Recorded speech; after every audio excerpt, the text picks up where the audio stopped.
Hey folks, what's up? Dan Slobodin from First Strike Athletics. Today I'm going to show you how to catch a push kick.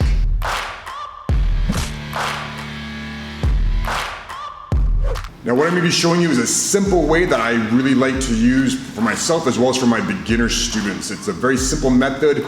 It doesn't matter if they're throwing their left kick at you or their right kick. And it doesn't matter if they're southpaw or if they're orthodox. This method will work the same no matter what. I'm also going to show you what to do to make sure you can hold on to that leg. Once you catch it, you want to make sure you can hold on to it, and a couple follow-up attacks as well.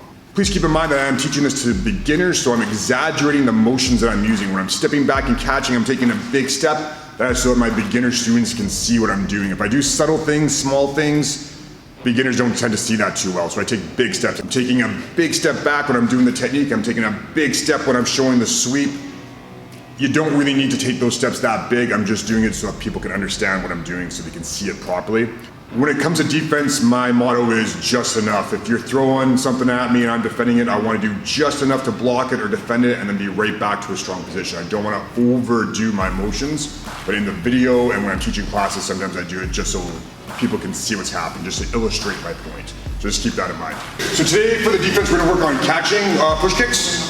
So we'll start with the left one. I'll move back just a little bit. In case he's throwing that left push kick at me, right, assuming he's going for the body, I'm going to be going with my left hand underneath and my right hand on top. I'm going to be doing that for both sides, so it's easier to do. You don't have to think about it as much, okay? Pretty good rule to keep in mind is when you're dropping your hands to catch a kick or redirect it, move your feet, okay? Like we were doing yesterday, right? We were practicing like faking, doing the Superman punch. So in case he's faking me out and I'm dropping my hands, I'm going to eat that punch. So I want to move back. It also helps too that if I don't catch the kick, throw the push kick, if I miss it for some reason, it's not landing, right? And if I do catch him as I'm stepping back, I can pull him off balance a little bit easier. So all three of those things, right? When I'm stepping back, all those reasons are a good reason to step back as opposed to just doing this. Now that's ideal, it's not always going to work out that way. Sometimes when I catch a kick, the guy already hits me, I might catch it at the end. That happens a lot too.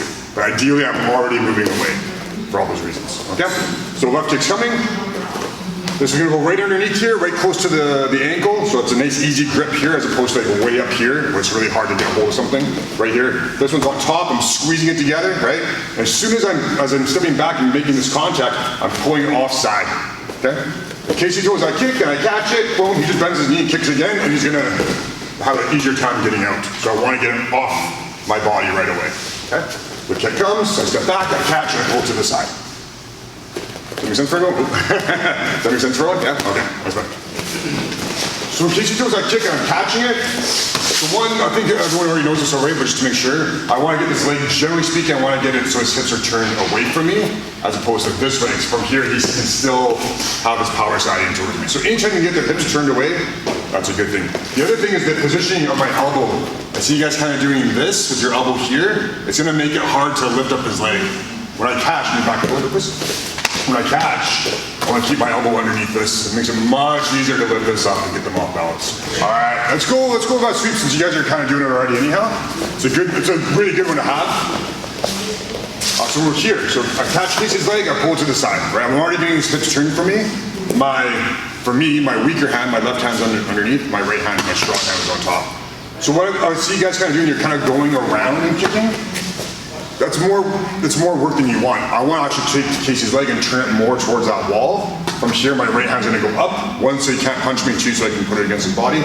Boom, here, okay? So I'm turning Casey's body like this. I'm exaggerating it so you guys can see it. But I'm not going around like this. Yeah. Yeah, like good balance.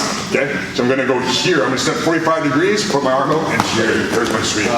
So instead of trying to go around Casey, it's just a game time. You stay right there, please. Anytime you want to throw like a big leg kick, you step across, boom, like that. It's the exact same idea. I'm just taking a step to 45 degrees. Okay, we'll do it one more time, please.